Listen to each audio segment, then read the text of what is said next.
लगातार बारिश हो रही है। उत्तराखंड में भी हालात कुछ ऐसे हैं कि जगह जगह लैंडस्लाइड की घटनाएं सामने आ रही हैं। चार धाम की यात्रा पर सबसे ज़्यादा असर इस मानसून का पड़ता हुआ नजर आ रहा है। इस वक्त हम सोनप्रयाग और मुनकटिया, ये जो रास्ता केदारनाथ की तरफ जाता है, गौरीकुंड जहां से पैदल यात्रा शुरू होती है, उससे ठीक पहले ये मुनकटिया एक जगह है, सोनप्रयाग और गौरीकुंड के बीच की जगह। यहाँ पर अक्सर थोड़ी सी बारिश के बाद लैंडस्लाइड की घटना हो जाती है।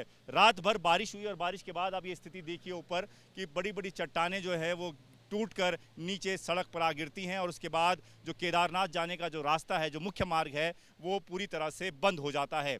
जब रात भर बारिश हुई तो बारिश के बाद कुछ पत्थर बड़े नीचे आए, जिसके बाद रास्ता बंद हो गया। हालांकि प्रशासन की तरफ से यहाँ पर तमाम मुस्तैदी की गई है, कोशिश ये की जा रही है कि रास्ते को जल्द से जल्द साफ कर दिया जाए। आप देख लीजिए जेसीबी मशीन लगी हुई है, एसडीआरएफ एनडीआरएफ के जवान लगे हुए हैं, उत्तराखंड पुलिस के जवान लगे हुए हैं और कोशिश ये की जा रही है कि जो यात्री इस वक्त जिनको सोनप्रयाग में रोका गया है उनके लिए रास्ता खोला जाए और जो शटल सर्विस है सोनप्रयाग से गौरीकुंड तक वो चल सके, जिससे यात्री अपनी केदारनाथ की यात्रा जो है वो पूरी कर सकें। एक तस्वीर मैं आपको दिखा देता हूँ। ठीक सामने आप देखें तो वो जो आपको लाइन लगी हुई नजर आ रही है वो दरअसल वो तमाम यात्री हैं जो सोनप्रयाग में जिनको रोका गया है। पुलिस की तरफ से कहा गया है जब तक रास्ता साफ नहीं होगा तब तक किसी को आगे नहीं जाने दिया जाएगा। एक दूसरी तस्वीर मैं आपको दिखाता हूँ। आप ठीक सामने की तस्वीर देखिए। जो केदारनाथ दर्शन करने गए थे लोग वो वापस आना चाहते हैं लेकिन वो भी बीच रास्ते में रोक दिए गए हैं। इधर तमाम जो यात्री हैं जो वापस लौट रहे थे केदारनाथ से सोनप्रयाग की तरफ, उनका भी रास्ता एकदम बंद हो गया है, इसलिए उनको भी रोका गया है जब तक ये रास्ता तैयार नहीं हो जाता। तो ये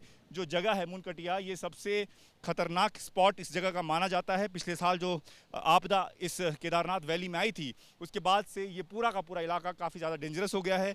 बारिश के बाद लगातार पत्थर नीचे गिरते हैं और पूरा का पूरा जो रास्ता है वो टूट जाता है। एक तस्वीर मैं आपको नदी के ऊपर की तस्वीर दिखाना चाहूँगा। देखिए सामने आप देखिए तो कटाव बहुत ज़्यादा हो गया है, यानी कि यहाँ से गाड़ियों का निकल पाना बहुत ज़्यादा मुश्किल होता है। इसलिए लगातार जेसीबी मशीन की मदद से कोशिश ये की जाती है कि लोगों को यहाँ से निकाला जा सके, किसी प्रकार की कोई दुर्घटना ना हो। हमारे साथ एसडीआरएफ से डिम्पी साहब हैं। सर, ये जो लगातार आप लोग इस दुर्गम क्षेत्र में काम कर रहे हैं, आज सुबह भी एक बीमार व्यक्ति को आपने घर तक पहुंचाने की कोशिश करी, कितना मुश्किल होता है सर यहाँ पर काम कर पाना? सर, आप जिस हिसाब से यहाँ के हालत देख रहे हैं, यहाँ पे काम करना काफ़ी चुनौतीपूर्ण है।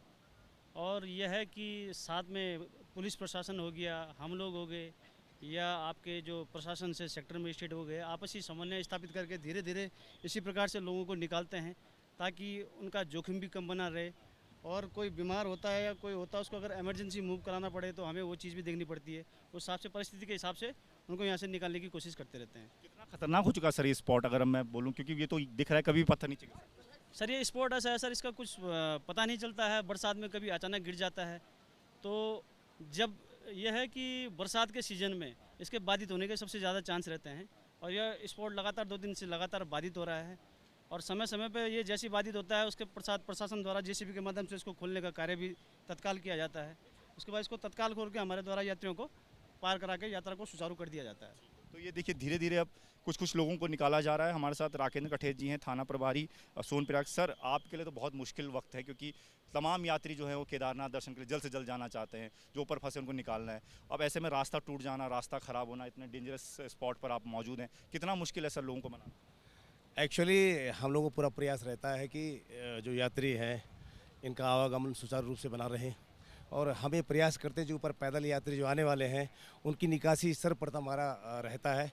उसके बाद जो जेसीबी वगैरह ये काम कर रही होती है उसको हम सामने खड़ा होकर इनसे काम करवाते हैं और हमारा प्रयास रहता है कि जो यात्री आने और जाने वाले हैं वो सकुशल अपने यात्रा मार्ग पे पहुँचे और दर्शन करने के बाद सकुशल अपने घर वापसी पहुँचे। सर, लेकिन जो ये मुनकटिया वाला स्पॉट है ये तो थोड़ी बारिश के बाद भी लगातार बंद हो जा रहा है। रोज़ आप यहाँ पर जेसीबी से रास्ता खुलवाने की कोशिश करते हैं, इसका कोई ऑप्शनल कोई रूट आप तैयार कर रहे हैं क्योंकि हज़ारों की तादाद में यात्री इंतजार कर रहे हैं नीचे?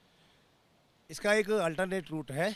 आप देखेंगे यहाँ सामने पुल है, ये पैदल मार्ग है जो आगे जो मुनकटिया इससे आगे निकलता है वो वहाँ पे भी थोड़ी बहुत पानी आने के कारण हमारी यात्रा मार्ग जो है उसको रोका जाता है। लेकिन हमने संबंधित विभाग को सूचना भिजवा दी गई है कि उस मार्ग को थोड़ी सुचारू रूप से ठीक करवाएं जिससे हमारी यात्रा जो है सुचारू रूप से चल सके। अभी सर क्या स्थिति है, क्या यात्रियों को ऊपर जाने दिया जाएगा या थोड़ा इंतजार करेंगे आपकी बारिश ना हो, मलबा ना गिरे?